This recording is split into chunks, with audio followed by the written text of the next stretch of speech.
पप्पू का जुगाड़ू दिमाग हिंदी कहानी। पप्पू का जुगाड़ू दिमाग।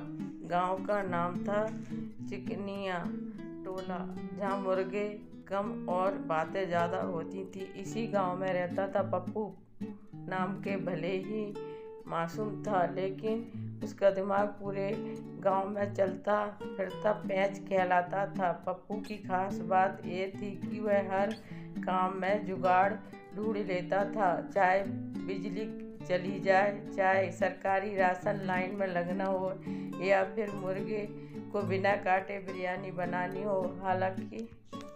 हालांकि ये अब तक सफल नहीं हुआ था। पहला कारनामा ट्रैक्टर का हॉर्न और पप्पू की साइकिल। एक दिन गांव में चुनावी रैली आनी थी।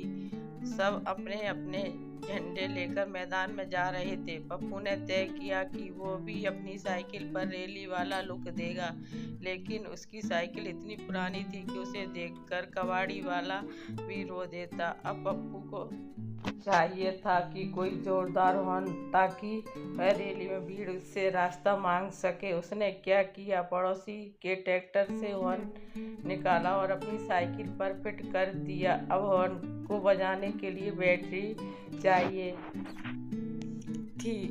अब बैटरी कहाँ से लाता जुगाड़ू? पप्पू ने अपनी माँ के मिक्सर ग्राइंडर की मोटर का जुगाड़ लगाया, 2 तारों को जोड़कर पीछे टेप से चिपकाया, और जैसे ही उसने हैंडल पर बटन दबाया, भौं भौं करके हॉर्न ऐसा बजा कि सामने से आ रही बारात रुक गई। दूल्हा खुद उतरकर पप्पू की साइकिल देखने लगा। भाई, ये मॉडल कहाँ मिलता है?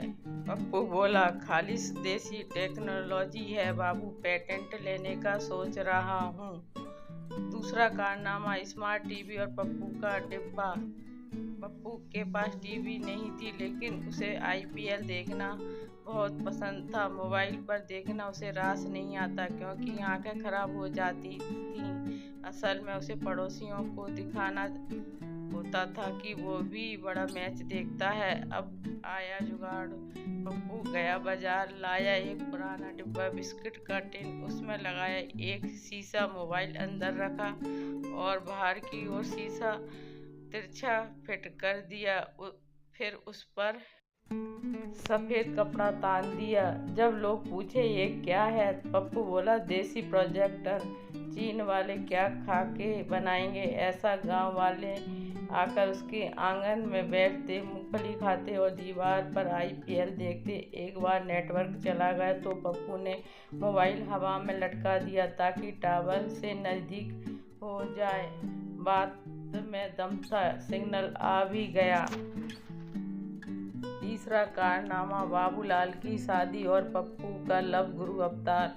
गांव का सबसे शर्मीला लड़का बाबूलाल एक दिन रोता हुआ आया, पप्पू भैया, मेरी शादी नहीं हो रही। पप्पू ने आंखें घुमाई और बोला, बाबूलाल, तू मुझसे मिल गया, अब तेरा काम पक्का समझो।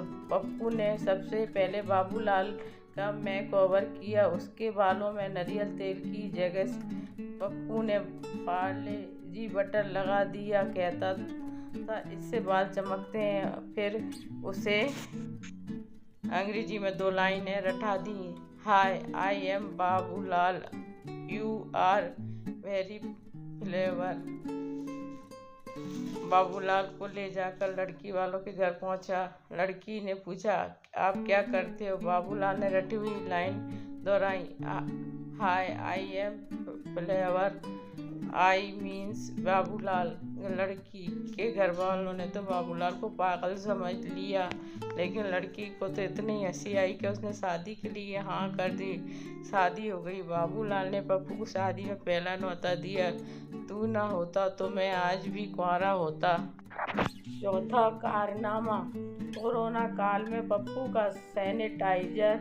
जब कोरोना आया सब डर गए। गांव में मास्क नहीं था, सैनिटाइजर का नाम भी किसी ने नहीं सुना था। पप्पू ने तुरंत जुगाड़ किया, नींबू रस, स्प्रिट और पुदीने का तेल मिलाकर देसी सैनिटाइजर बनाया। नाम दिया लेप्टिनॉल। कहता था, इससे वायरस भी कंफ्यूज हो जाता है। गांव के ने पप्पू का ये उत्पाद इतना पसंद आया कि पंचायत ने उसे स्वास्थ्य मित्र की उपाधि दे दी। एक दिन एसडीएम साहब आए। पप्पू ने उन्हें भी लेप्टिनॉल थमाया। साहब ने जैसे ही लगाया, बर्फीली ठंडक से उसका दिमाग घूम गया। साहब बोले, किसी सरकारी लैब ने बनाया है? पप्पू बोला, सर लैब नहीं, लैपटॉप से नाम सोचा है, रेसिपी दादी की है।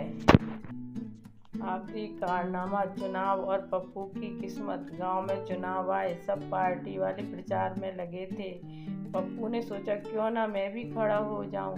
सब हंसे। तू क्या नेता बनेगा? पप्पू बोला, नेता नहीं, नेट बनूंगा जो हर किसी से जुड़ा हो। उसने अपना घोषणा पत्र निकाला। नंबर 1, हर घर में 2 मुर्गे। नंबर 2, हर साइकिल पे हॉर्न। 3, हर मोबाइल में देसी नेट। 4, हर बिरयानी में बिगर चिकन। गांव वाले हंस हंस के लोटपोट हो गए, लेकिन पप्पू को वोट दे दिए।